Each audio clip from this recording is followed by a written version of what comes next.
Buenos días a todo el mundo. En este viernes 27 de marzo, antes de comenzar, quiero enviaros a todos muchos ánimos en estas circunstancias tan complicadas que estamos todos viviendo y sobre todo a las personas que me escuchan que están trabajando con las personas, es decir, a los responsables de recursos humanos que estáis pasando un momento complicado para gestionar esta situación. Quiero agradecer también a todos aquellos que se conectan a través de la difusión que Ibermutuo ha dado también a esta exposición. Vamos a entrar pronto en materia. Hemos preparado 30 cuestiones fundamentales a las que vamos a dar respuesta y nos vamos a implicar, nos vamos a mojar. Vamos a daros nuestra opinión y vamos a daros soluciones prácticas. Creo que nuestro objetivo es que dentro de una hora todo el mundo tenga resueltas las dudas fundamentales. Así que 30 preguntas a las que vamos a dar 30 respuestas claras, concretas y precisas. Vamos con ello.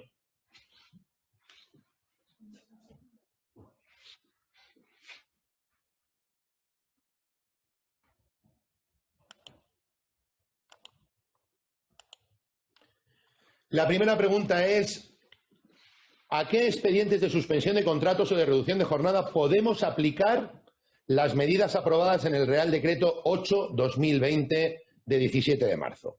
Es muy importante porque hubo gente que presentó expedientes antes de esta norma y otros que se están presentando después.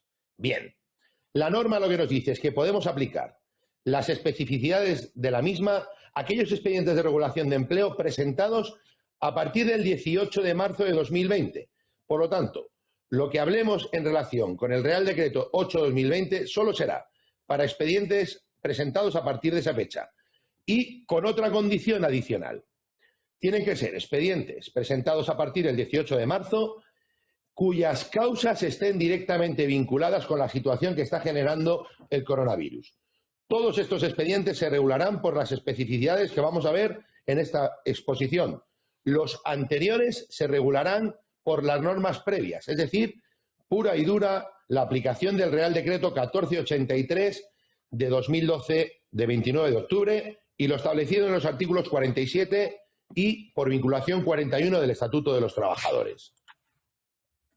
Primera pregunta ya dentro del Real Decreto. Mi actividad se ha visto afectada por la situación del coronavirus. No puedo producir, o me han ordenado cerrar, o mi producción está bajando, o mis pedidos se han reducido. ¿Puedo inmediatamente, por esta situación, acudir de forma directa ya a suspensiones de contratos y a reducciones de jornada? La respuesta es no, no.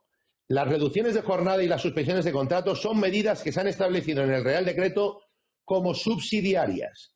Previamente, las empresas deben acudir a las medidas que se regulan en los artículos 5 y 6 del Real Decreto. Medidas de teletrabajo y medidas de conciliación, medidas de flexibilidad de horarios y de flexibilidades de jornada. Lógicamente, el teletrabajo y estas medidas de flexibilidad tienen sentido cuando el trabajador puede realizar funciones o sus funciones no se han visto reducidas. Si nuestra actividad se ha paralizado, de nada sirve que teletrabajemos. Pero recordad siempre, antes de acudir a medidas de suspensión o reducción de jornada, o cuando acudamos a ellas, de alguna manera tendremos que justificar que no hemos podido solventar nuestros problemas productivos por esos otros cauces. Artículo 5, teletrabajo. Artículo 6 del Real Decreto, medidas de conciliación. Las suspensiones y reducciones de jornada son, por tanto, medidas subsidiarias. Recordad esto, sobre todo a la hora de justificar nuestra solicitud de suspensión. Estamos ante la pregunta del millón. ¿Cuándo mi situación productiva está afectada directamente por fuerza mayor y cuándo no? Sé que esto es la pregunta del millón, ya lo veis ahí.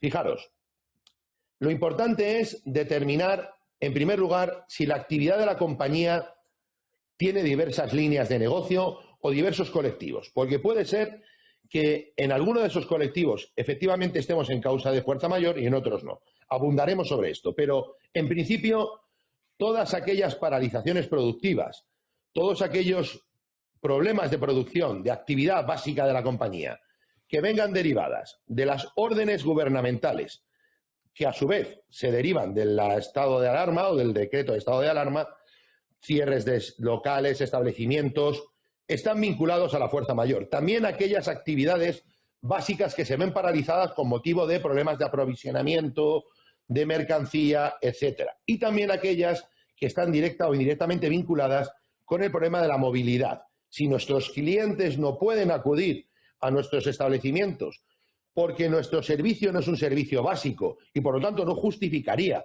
la salida del confinamiento, estamos directamente vinculados con fuerza mayor. Cualquier otra circunstancia que no esté así relacionada, lógicamente no podrá ampararse por la causa de fuerza mayor, tendremos una causa productiva y ya veremos cuál es la solución que tenemos que dar. Si tenemos una línea de negocio afectada por una circunstancia y otra por otra, en una pregunta más adelante daremos respuesta a esa solución. Pero, en principio, todas las actividades que están vinculadas con o relacionadas en el anexo del Real Decreto 8/2020, también aquellas que están vinculadas en los anexos de estas normas y los reales decretos de estado de alarma y en las normas gubernativas que se hayan dictado con posterioridad, pensemos, por ejemplo, los establecimientos turísticos de alojamiento que se vieron afectados por un cierre posterior, en principio todas estas actividades son claramente fuerza mayor. En materia de procedimientos hay especificidades y muchas novedades, pero vamos a tratar de aclarar dentro del procedimiento de fuerza mayor y dentro del procedimiento de causas ETOP, es decir, económicas, técnicas, organizativas y productivas, cuáles son los puntos más conflictivos. Sin duda alguna, en materia del expediente de fuerza mayor, el punto más conflictivo es el tema de las comunicaciones. Ya sabéis que aquí la empresa lo que hace es dirigir a la autoridad laboral una descripción de la situación, de su problema y de su vinculación con la fuerza mayor para que la autoridad laboral nos diga sí, eso es una causa de fuerza mayor o no, eso no es causa de fuerza mayor. Pero para llegar ahí tenemos que comunicar a la representación legal de los trabajadores esta solicitud. Y cuando tenemos representación legal de los trabajadores, además de comunicarles que vamos a hacer esa solicitud, debemos aportarle la propia solicitud y la documentación de soporte. Cuando no tenemos representación legal de los trabajadores, y aquí viene el problema, la comunicación debe hacerse a todas las personas trabajadoras de la compañía. Y recalco esto, a todas las personas trabajadoras de la compañía, no solamente a aquellas que puedan ser afectadas, a todas. Ya sé que esto genera problemas, que hay compañías con muchísimos empleados, que no hay líneas de comunicación con todos los empleados. Responderemos a esto también más adelante. Pero, por favor, que quede muy claro este punto. Si no tenemos representación legal de los trabajadores, debo comunicar la intención de la empresa de solicitar la fuerza mayor a toda la plantilla, no solamente a los afectados. Tened esto en consideración. Ya sé que es una cuestión complicada en los tiempos que vivimos, pero es muy importante, porque la interpretación no puede ser comunicar solo a las personas afectadas, entre otras cuestiones, porque en una solicitud de ERTE por fuerza mayor, como veremos más adelante, no hay personas inicialmente afectadas. Hay personas subjetivamente vinculadas a la causa, pero la afectación se hace con posterioridad a la autorización. Por lo tanto, solamente cabe interpretar esa comunicación, en caso de no representación legal, como comunicación a todas las personas trabajadoras de la compañía. En cuanto a los puntos más controvertidos o más novedosos o más importantes, dentro del procedimiento no ya de fuerza mayor del artículo 22 del Real Decreto, sino al procedimiento de causas económicas, técnicas, organizativas y productivas, ETOP, del artículo 23, nos encontramos con un recorte de los plazos de tramitación. Preparamos toda la documentación, memoria, informe técnico, listados, formularios y tenemos que formar una mesa de negociación. Cuando tenemos representación legal de los trabajadores, no hay problema, nuestra representación legal. ¿Qué ocurre cuando no la tenemos? Cuando no la tenemos, debemos acudir directamente a los sindicatos más representativos del sector con legitimación para negociar el convenio colectivo. No podemos formar ninguna otra mesa sin habernos dirigido a ellos. Cuando los sindicatos más representativos no acudan a la negociación o manifiesten su imposibilidad de concurrir, cosa que está ocurriendo porque, lógicamente, la situación es de colapso, cuando esto ocurra y no podamos formar esa mesa con los sindicatos más representativos, es cuando podemos acudir a lo que denominamos comisiones ad hoc, es decir, a la designación de representantes para la negociación por parte directamente de la plantilla. Recordad que el plazo para formar esta mesa negociadora es ahora de 5 días naturales. Una vez tengamos nuestra mesa de negociación conformada, sea con nuestra RLT si existe, sea con los sindicatos más representativos si han acudido, y si no con nuestras comisiones ad hoc, el plazo de periodo de consultas, el plazo de negociación, se ha reducido a 7 días naturales. Hay que hacer una llamada siempre al principio de la negociación a la necesidad de negociar con urgencia. Siempre demostrar la voluntad negociadora, por supuesto, y de negociación de buena fe.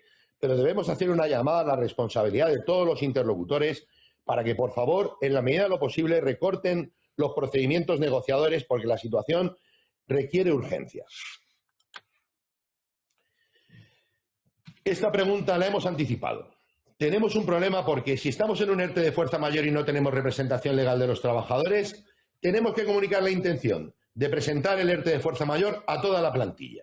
Y si estamos en uno por causa SETOP y no tenemos representación legal de los trabajadores y los sindicatos no acuden a nuestra negociación, tenemos que comunicar a toda la plantilla la necesidad de que designen una comisión ad hoc.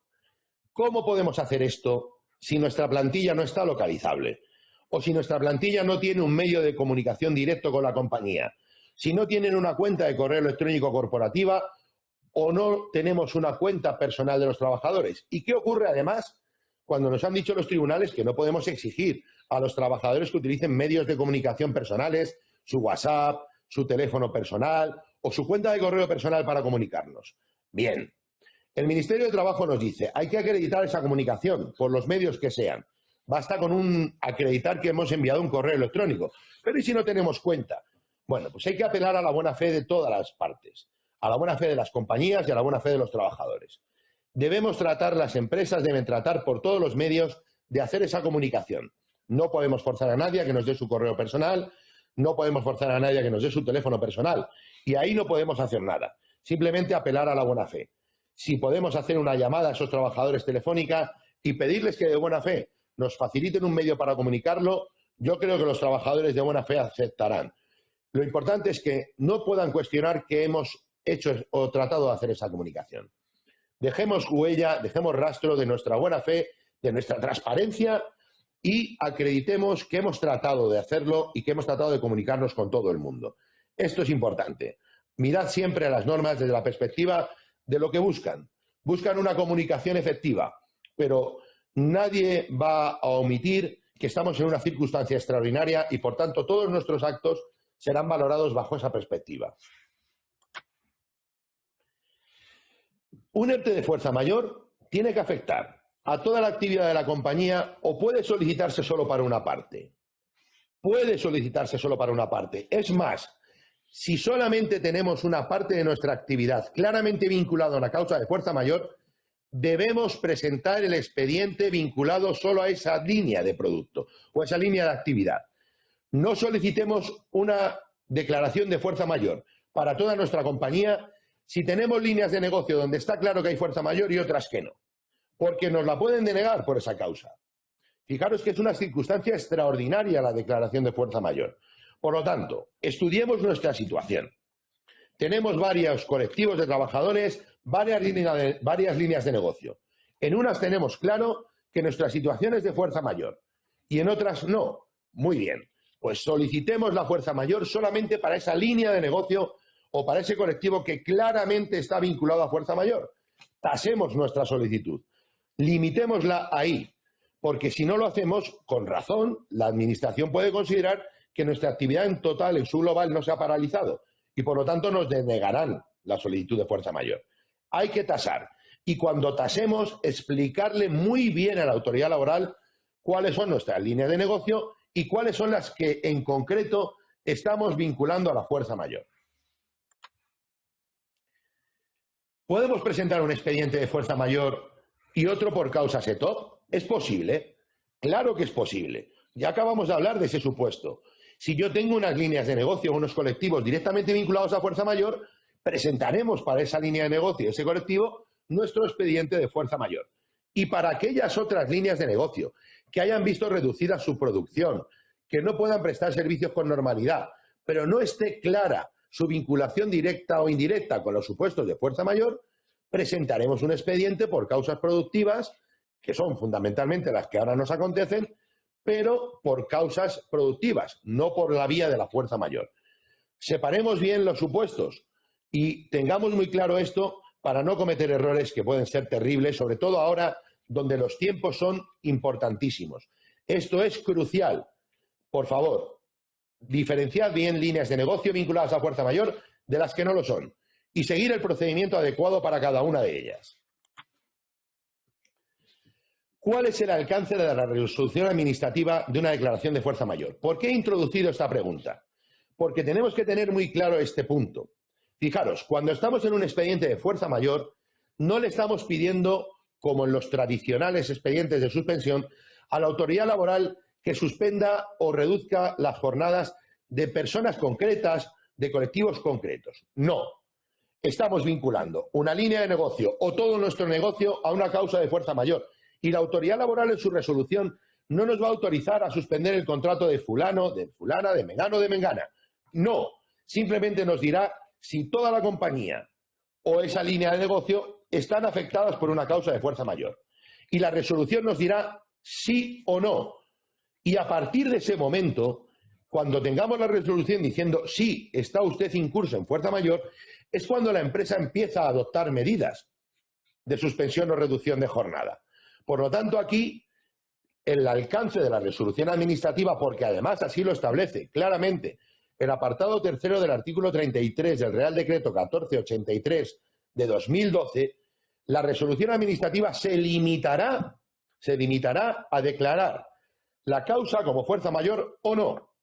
Y a partir de ahí, la empresa adoptará las medidas que considere, comunicándoselo a la autoridad laboral, a la representación legal de los trabajadores si la tenemos y, por supuesto, al afectado. ¿De acuerdo? El alcance de la resolución es solo, exclusivamente, determinar si hay o no hay fuerza mayor. ¿Qué duración pueden tener las medidas de suspensión o reducción de jornada que acordemos? Diferenciamos en este caso fuerza mayor y causa seto. Si el expediente se nos autoriza por fuerza mayor, ya es una cuestión clara. No podemos prolongar las medidas más allá de lo que dure la fuerza mayor, es decir, de lo que duren las medidas gubernativas que han producido nuestra situación productiva. En el momento que se alcen esas medidas, se alzarán las suspensiones y las reducciones de jornada. Si nuestro expediente es por causas técnicas, organizativas, productivas o económicas, la duración será la que hayamos pactado en el periodo de consultas, que puede ser superior, por lo tanto, a las medidas gubernativas, o la que la empresa haya propuesto en su proposición inicial, si finalmente no hay acuerdo y decida acordar nunca superior de la inicial. Por lo tanto, la idea es, si el ERTE es por fuerza mayor, solo mientras dure la situación, para que todos nos entendamos, de fuerza mayor, y si el expediente es por causas organizativas, técnicas o productivas, la que hayamos pactado o que la que la empresa acuerde si no ha conseguido llegar a un acuerdo en el periodo de consultas. Es decir, puede ser superior a las medidas gubernativas. ¿Podemos revertir las medidas de suspensión? He mandado a suspensión a determinados trabajadores o les he reducido su jornada por fuerza mayor o por causa seto. ¿Puedo volver a la actividad a esos trabajadores? ¿Puedo revertir esa medida? Total, parcialmente. ¿Puedo, por ejemplo, a un trabajador que tengo suspendido totalmente, llamarle para que preste servicios de forma completa? ¿Llamarle para que preste servicios de forma parcial? Bien. En principio, las suspensiones de contratos y las reducciones de jornada son medidas restrictivas de los derechos de los trabajadores, justificadas por causas extraordinarias. Y, por lo tanto, cualquier reversión siempre va a ser vista con ojos positivos, desde una visión positiva. Y, por lo tanto, la respuesta es sí. Puedo revertir total y parcialmente, tanto en la fuerza mayor como en las causas ETOP. Lo que sí es muy importante es que cuando lo hagamos por causas ETOP, dejemos muy claro en el acuerdo que alcancemos o en la medida que impongamos, si no hemos conseguido alcanzar un acuerdo, cuál va a ser el mecanismo de llamada y la posibilidad de hacer llamamientos parciales y reducciones o ampliaciones de la reducción de jornada de forma parcial. Esto debe constar en el acuerdo para garantía y seguridad de todas las partes y de los trabajadores. Y recordad siempre, poned un plazo de preaviso para cualquier modificación en la circunstancia suspensiva del trabajador. Pero sí, podemos hacer reversiones y de hecho todos estamos deseando no ya hacer esas reversiones, sino que toda la situación que estamos viviendo tan dramática se revierta pronto. ¿Qué ocurre con la afectación? ¿Puede afectar a trabajadores en la suspensión que inicialmente no había previsto que lo estuvieran? Bien, diferenciemos nuevamente causa mayor de causa seto. Como ya os he dicho, en la fuerza mayor no hay una afectación inicial más allá de la que lógicamente vincula a la línea de negocio o al colectivo concreto, si es que hemos hecho separación, que vincula a la fuerza mayor. ¿Por qué no hay afectación inicial? Porque la resolución administrativa no autoriza suspensiones concretas, autoriza la causa y a partir de ahí la empresa puede ir paulatinamente afectando. Por lo tanto, si presentamos un ERTE de fuerza mayor en una línea de negocio o para toda la compañía, es la empresa la que va aplicando las medidas con posterioridad a la aceptación por la autoridad laboral de esa fuerza mayor. Aquí, por lo tanto, no tenemos una afectación inicial y una final, salvo que una línea de negocio que no hicimos ninguna suspensión por una nueva norma gubernativa incurra en fuerza mayor, por lo tanto solicitaremos para esa otra línea de negocio un nuevo expediente de fuerza mayor y aplicaremos las medidas a ese otro colectivo o a esa otra línea de negocio. ¿Qué ocurre cuando estamos en un ERTE por causas ETOP? Pues en un ERTE por causas ETOP sí hacemos una afectación inicial. Y si hacemos una afectación inicial, con posterioridad al acuerdo o a la imposición de la medida, no podremos afectar a más personas.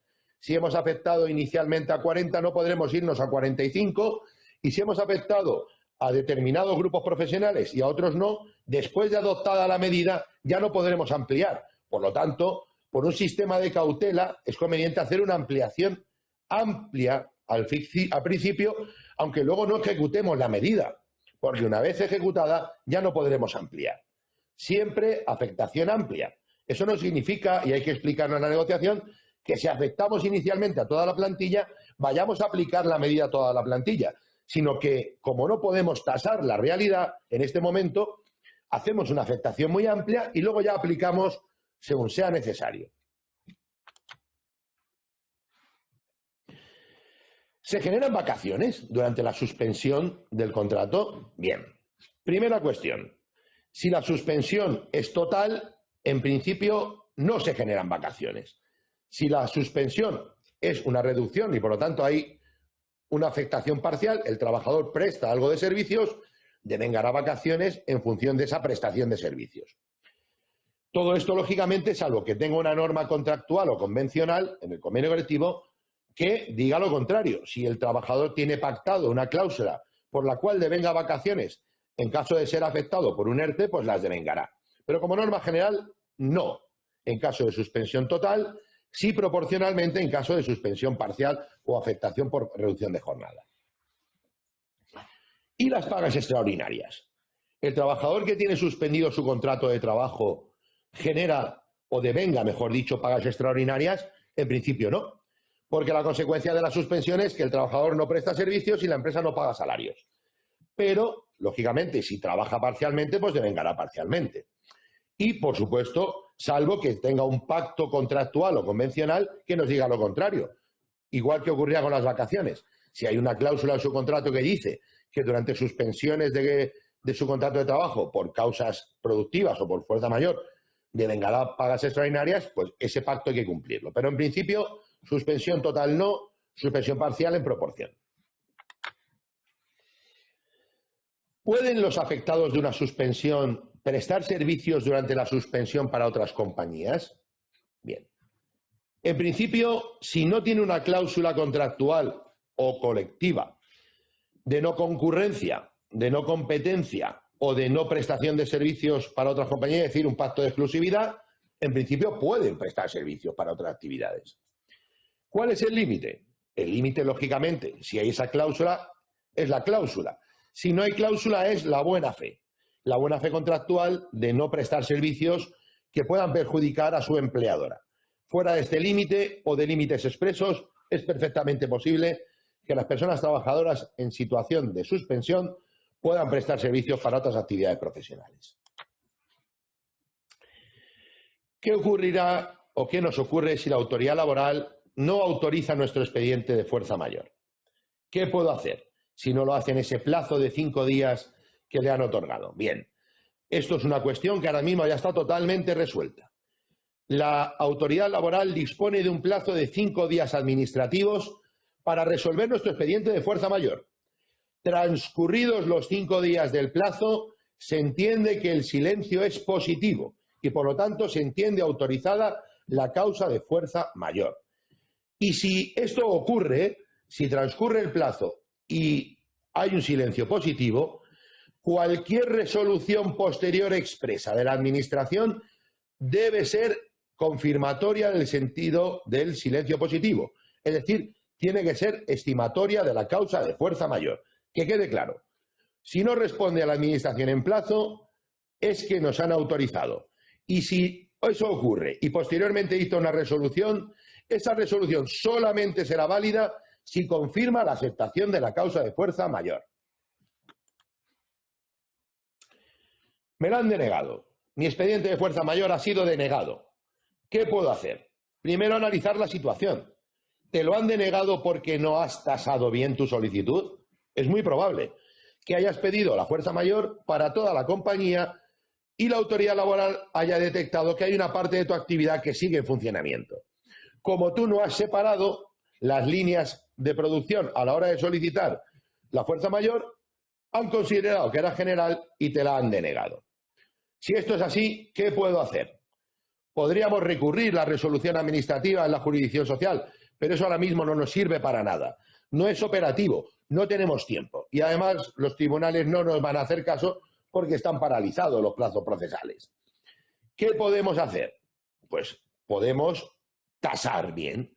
Si nuestro problema es que no hemos limitado la solicitud a la línea de negocio concreta que tenemos paralizada por fuerza mayor, volvamos a plantear el expediente, pero haciéndolo bien.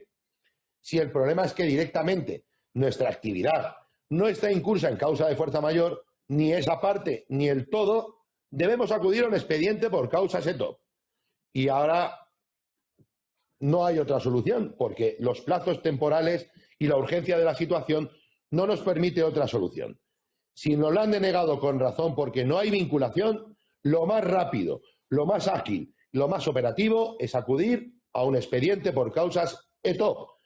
Plazos cortos, muy abreviados, una negociación, y yo creo que todo el mundo ahora está muy concienciado.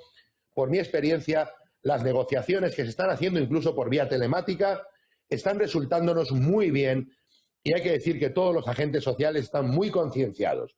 No haya miedo a acudir a un expediente negociado, no haya miedo, porque de verdad que la experiencia me está demostrando un alto grado de concienciación y mucha agilidad.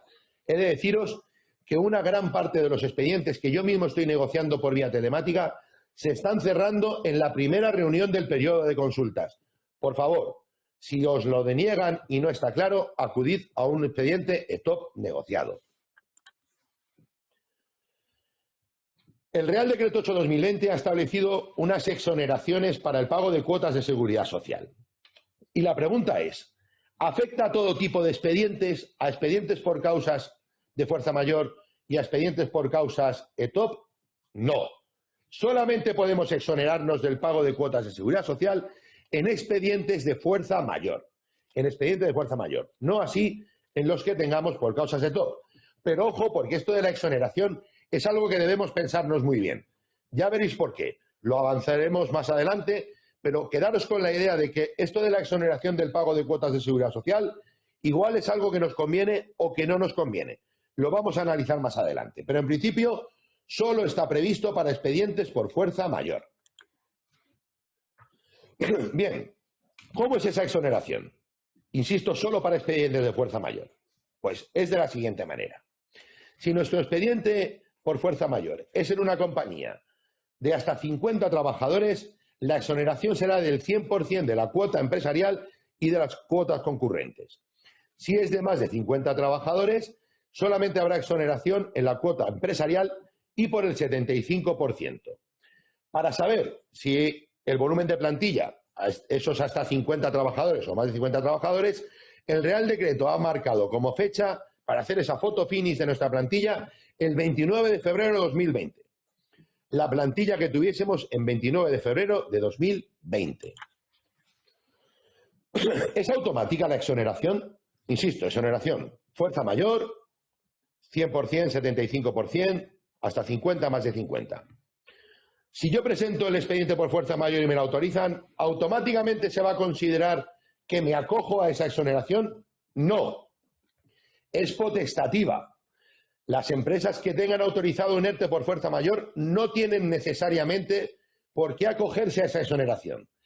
Y os repito, es importante pensárselo bien. Es importante tener claro si nos acogemos o no, porque luego veremos lo que ocurre con esa disposición adicional sexta que a tanto nos preocupa. Y os daré mi punto de vista, mi opinión, mi interpretación, que creo que la podemos defender. Llegaremos ahí en este momento. ¿Qué implica esa obligación de compromiso o ese compromiso de sostenimiento del empleo más allá de los 6 meses después de que reanudemos la actividad? La primera pregunta que nos tenemos que hacer: ¿este compromiso de mantener el empleo afecta a todas las empresas que hayan hecho un ERTE, sea por fuerza mayor, sea por causa SETOP? Esa es la pregunta del millón. Mi respuesta es, mi opinión es, no. Mi opinión es que solamente afecta este compromiso de sostenimiento del empleo, que no nos han dicho muy bien en qué consiste, pero también os lo voy a contestar, es que solamente este compromiso afecta a aquellas empresas que hayan hecho un ERTE por causa de fuerza mayor y se hayan acogido a la exoneración de cuotas. ¿Por qué sostengo esto? Pues lo sostengo de una interpretación de la propia norma. Primero, literal, de la disposición sexta. La disposición sexta habla de empresas que se hayan acogido a las medidas extraordinarias, esta palabra es clave, del Real Decreto. El Real Decreto solamente titula en los artículos concretos como medidas extraordinarias las del artículo 24, 25 y 27. Solamente esos 3 artículos llevan por título medidas extraordinarias. ¿Y cuáles son? Son las medidas de desempleo, que hablaré más adelante, que no afectan a la empresa sino a los desempleados, y la exoneración de cuotas de seguridad social.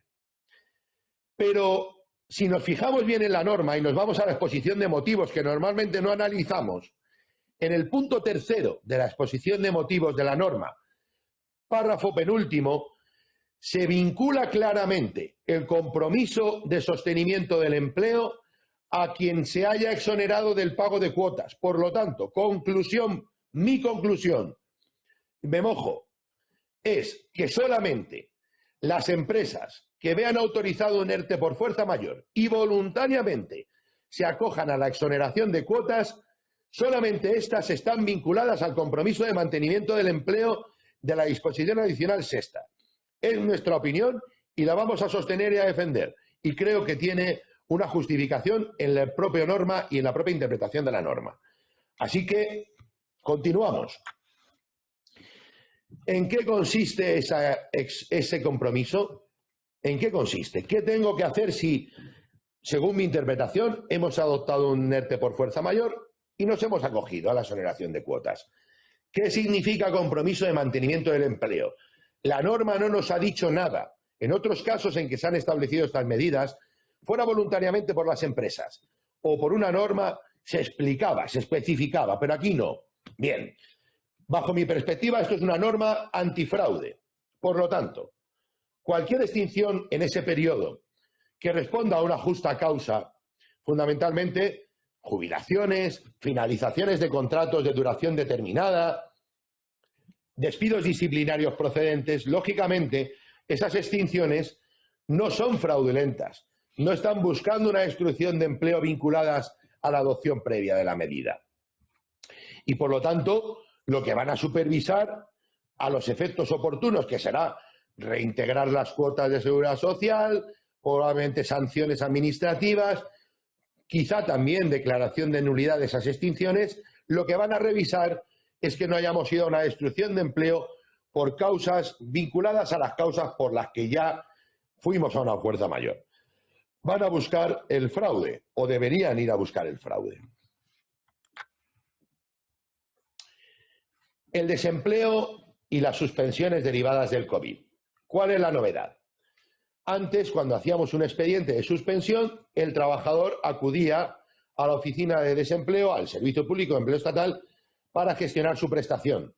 Ahora esto no es así. Somos las empresas, o son las empresas, las que están obligadas a comunicar al Servicio Público de Empleo Estatal los trabajadores afectados y sus datos para que pueda el SEPE gestionar su prestación por desempleo. Para esto, la página web del propio Servicio Público de Empleo Estatal ha establecido unos formularios. Hay una pregunta recurrente en esta materia. Vale, Alberto, nos has dicho que en caso de fuerza mayor, si en 5 días no resuelven, el expediente se entiende admitido por silencio positivo. Pero el SEPE me pide un código de expediente para poder pedir esas prestaciones o comunicar esas prestaciones. Está resuelto también. El SEPE ha ofrecido un código que son unos ceros seguidos de una barra y del 2020 para estos expedientes autorizados por silencio positivo. En la página web del SEPE tenéis más información. No hay problema. El código ya no es un problema, lo han resuelto, insisto. Un código de cero seguido de una barra y 2020, pero para más información, la página del SEPE donde encontraréis los formularios y la solución a esta pregunta del código. ¿Qué ocurre con aquellos trabajadores a los que vamos a afectar a una medida suspensiva y se ven en una situación dramática? Antes de que se les suspenda, antes de ir al desempleo, habían agotado su prestación. ¿Van a tener derecho a la prestación, sí o no? Sí. Precisamente es una de las medidas extraordinarias acordadas. Comentarlo, por favor, en todas las negociaciones que tengáis con los trabajadores. Los sindicatos ya lo saben, pero no está de más que lo recordemos, que cualquier persona que hubiese agotado el desempleo antes de volver ahora a situación de desempleo no va a estar desamparada, percibirá prestación por desempleo. Esto es muy importante porque afecta, lógicamente, a la situación de los trabajadores y debemos ponerlo sobre la mesa como medida extraordinaria a la hora de negociar. ¿Y qué ocurre con aquellos trabajadores? No ya que hubiesen agotado su prestación, sino que, imaginaros, primer trabajo que tienen y solo han cotizado 4 meses, no los 365 días necesarios para que se pueda acceder a la prestación contributiva de desempleo. Pues también en este caso los trabajadores van a poder percibir esa prestación. También, esto es muy importante para tener una visión negociadora clara de la situación de los afectados. También podrán acceder a la prestación por desempleo. ¿Y qué ocurre? Hemos hablado aquí de la situación de maternidad, pero vamos a hacer la pregunta un poco más amplia. Situaciones de suspensión de contrato por otras causas, maternidades, paternidades, situación de IT en general. ¿Qué ocurre con mi plantilla que tengo en una situación de suspensión previa, por la razón que sea, por un permiso, por una excedencia, etcétera? Cuando tengo que hacer mi ERTE, ¿tengo que afectarles? ¿No tengo que afectarles? ¿Qué ocurre si les afecto? Bien, vamos con ello. Todo aquel trabajador que tenga su contrato suspendido por una causa de permiso o de suspensión, como pueda ser enfermedad o maternidad, desde el primer momento que planteo el expediente, debo prever su posible afectación.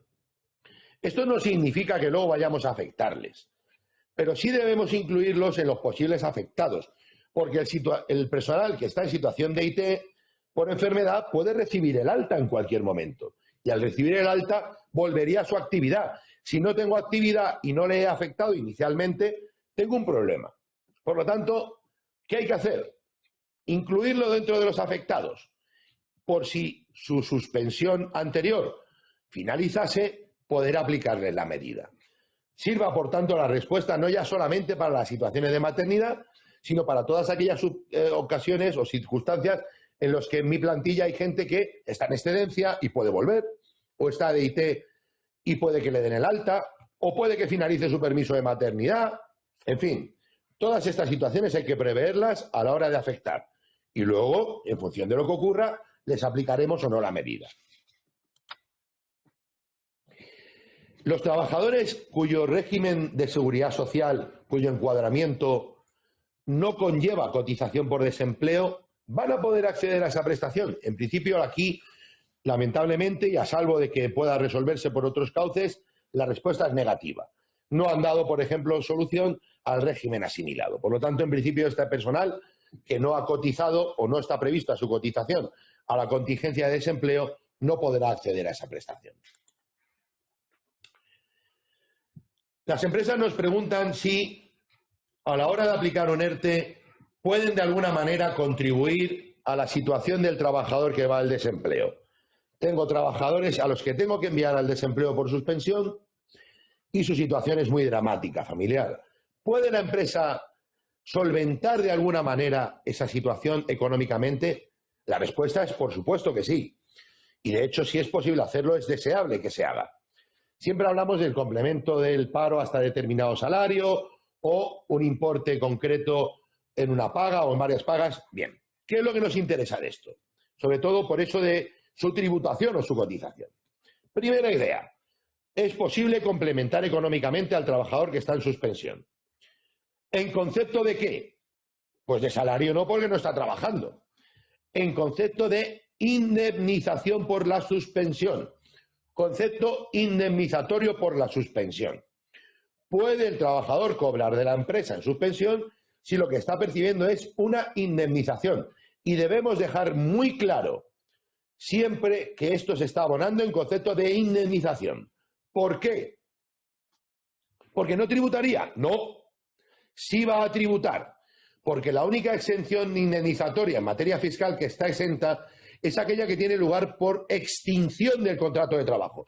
Y aquí no estamos extinguiendo contrato de trabajo, estamos suspendiéndolo. Por lo tanto, siempre ese concepto indemnizatorio, ese complemento del paro hasta el salario tal, va a tributar.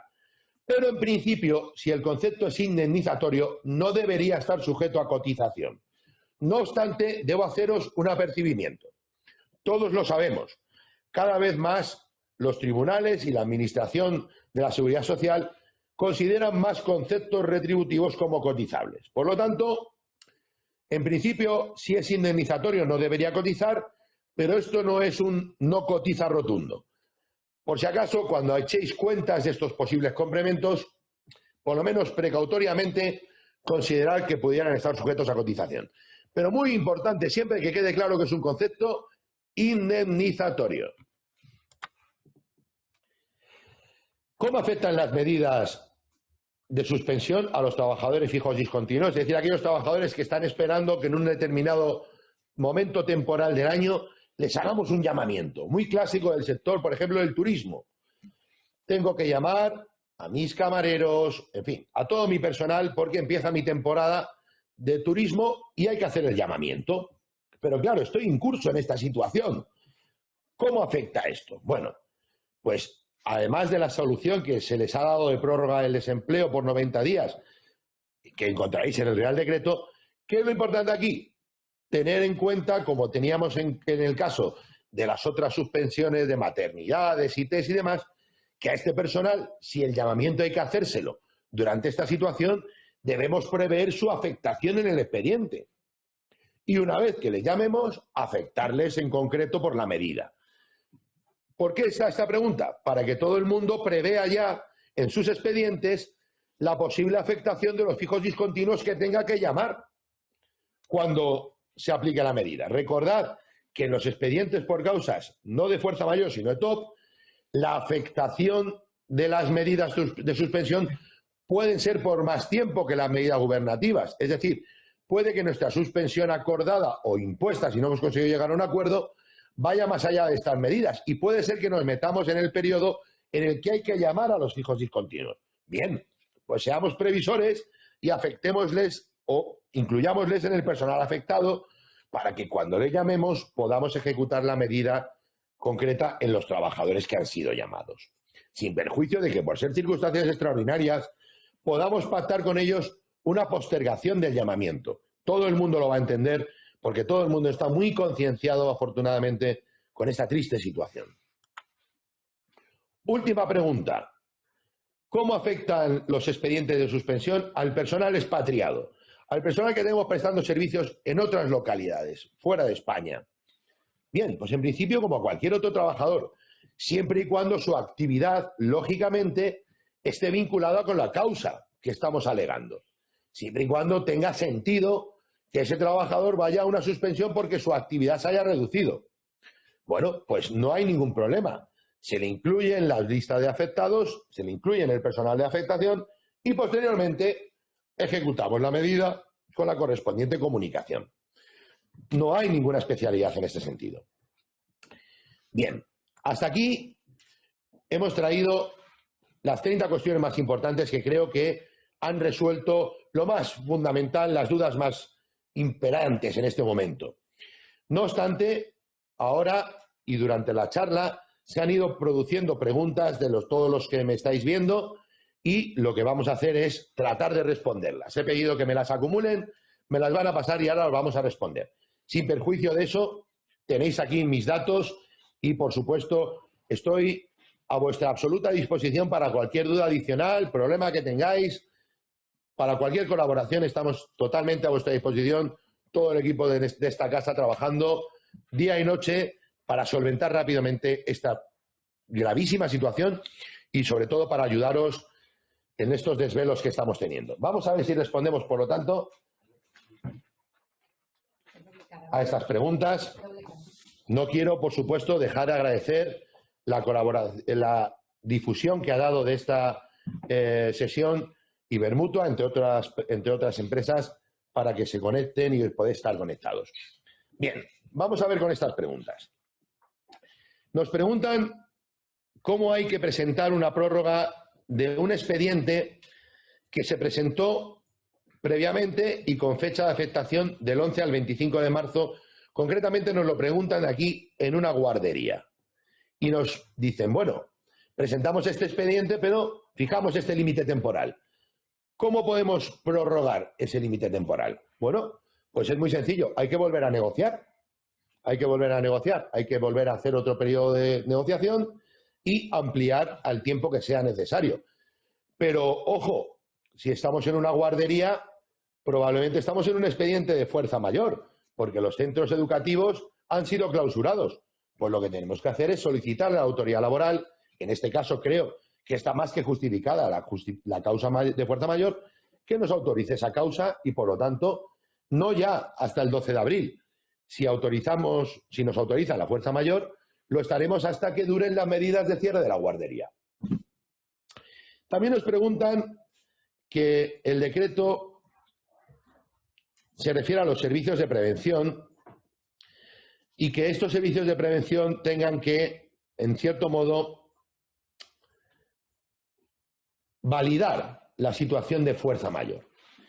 Y nos dicen si esa validación de los servicios de prevención de la posible causa de fuerza mayor es considerada como autoridad laboral. Pues no.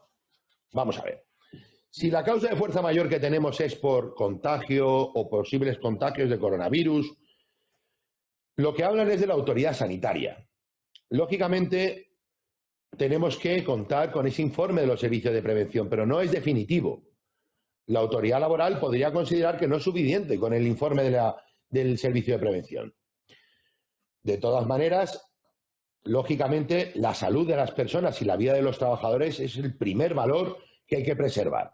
Por lo tanto, si verdaderamente nuestra situación es grave de cara a posibles contagios, pues lógicamente la autoridad laboral no debería poner ningún problema en el planteamiento y en la aceptación de la causa de fuerza mayor. Por supuesto, tengo que recordar, porque nos piden aquí que lo planteemos, que se colgará el vídeo de esta ponencia para que podáis revisarlo, difundirlo, enviarlo a vuestros amigos, compañeros y a quien estiméis necesario. En cuanto a la prestación, nos preguntan qué diferencias hay en cuanto a la prestación de desempleo si se ha presentado el ERTE antes del 18 de marzo o con posterioridad. Bueno, la diferencia será que a los expedientes que se hayan presentado antes no se le aplican las medidas extraordinarias que ha aprobado el Real Decreto. Esta es la principal diferencia. Son medidas extraordinarias que tienen un comienzo y una vigencia temporal y a estos anteriores no les afecta. Nos preguntan también cómo se tramita ante la Seguridad Social una reducción de jornada del 100%. Bueno, pues lógicamente implica un cese de actividad del trabajador por la totalidad de su jornada pues se tramita con una simple comunicación de esta situación dentro del procedimiento de comunicación del expediente que hayamos aplicado. No tiene ninguna especialidad. Nos preguntan también cuál es el comienzo del cómputo de la solicitud del expediente de los 5 días. Y concretamente, por cómo formulan la pregunta, entiendo que estamos hablando, porque nos hablan de los 5 días más los 7 de negociación con o sin acuerdo. Bien, voy a aclarar los plazos porque la pregunta es un poco genérica. Fuerza mayor. Presento el expediente y desde que lo registro, la autoridad laboral tiene 5 días administrativos para resolverlo. Días administrativos, por lo tanto, excluimos sábados, domingos y festivos. 5 días hábiles administrativos. Transcurrido ese plazo, silencio positivo. ERTE por causas ETOP. 5 días para conformar la mesa negociadora. 5 días naturales. Y a partir de ese momento, primera sesión del periodo de consultas, 7 días máximo para negociar. 7 días naturales, por supuesto. Me preguntan qué ocurre si hemos solicitado el ERTE por fuerza mayor y no lo hemos comunicado a toda la plantilla. Si este puede ser un defecto considerado por la autoridad laboral para desestimar nuestra petición. Bueno, pues en principio sí, claro. Está previsto en la norma que se haga esa comunicación. Y cualquier efecto vulnerador de una norma imperativa, como es este caso, pues nos puede conducir a una desestimación de la medida. ¿Podemos entonces subsanar esto? Pues claro que sí, podemos subsanarlo. ¿Retirarlo y volverlo a presentar? Bueno, pues quizá si hacemos una subsanación y acreditamos nuestra buena fe comunicándolo, no sea necesario. Tampoco deja claro la norma si la comunicación debe hacerse antes o después. Todo apunta a que debe hacerse antes de solicitarlo, pero en principio entiendo que una subsanación demostraría la buena fe de la empresa y sería más que suficiente. Nos preguntan qué ocurre cuando recibes la solicitud o cuando recibes la aceptación de fuerza mayor, concretamente la autoridad de la Comunidad de Madrid. Nos preguntan si una vez recibimos la aceptación de la fuerza mayor por la Autoridad Laboral de Madrid, ¿qué hay que hacer? ¿Tengo que subir un documento con los trabajadores afectados? ¿Son ellos la autoridad laboral? Bueno, he recibido la autorización de fuerza mayor por cualquier autoridad laboral. ¿Qué tengo que hacer? Bueno, pues empezar a aplicar las medidas. Voy a suspender el contrato de fulano, de mengano, de Antonio, de Carolina, y entonces lo que tengo que hacer es comunicárselo, por supuesto, a los afectados. Si tengo representación legal de los trabajadores, también haga representación legal de los trabajadores, y por supuesto a la Seguridad Social y al Servicio Público de Empleo Estatal, para que cursen la situación de suspensión y además comiencen a tramitar las prestaciones de desempleo. Hay que dirigirse, por tanto, a la Seguridad Social y al Servicio Público de Empleo Estatal, a través de sus registros correspondientes. Y a la autoridad laboral, pues igual, a través de los registros correspondientes. Nos preguntan también si se puede subsanar antes de que se dicte resolución expresa o tácita el tema de la comunicación a la plantilla. Ya lo hemos respondido, efectivamente, es subsanable y conviene subsanarlo. Acreditemos que estamos actuando de buena fe y no que hemos omitido esa comunicación maliciosamente. También se nos pregunta, en relación con el compromiso de mantenimiento del empleo, si se entiende destrucción de empleo o no cuando un trabajador se jubila o finaliza un contrato temporal por su causa de finalización. Pues no, no es eso destrucción de empleo. Eso ya estaba previsto que ocurriera antes de todas estas medidas. El trabajador ya sabía que se podía jubilar antes de todo esto y el contrato de duración determinada ya tenía un momento de terminación concreto. Ahora bien, una llamada de atención en cuanto a los contratos de duración determinada. No hace falta que a muchos os explique cuántos contratos de duración determinada se consideran en fraude de ley. Por lo tanto, ojo, en principio, si el contrato no es en fraude de ley y se extingue por su vencimiento, por el momento en que debe acabar, no es un fraude.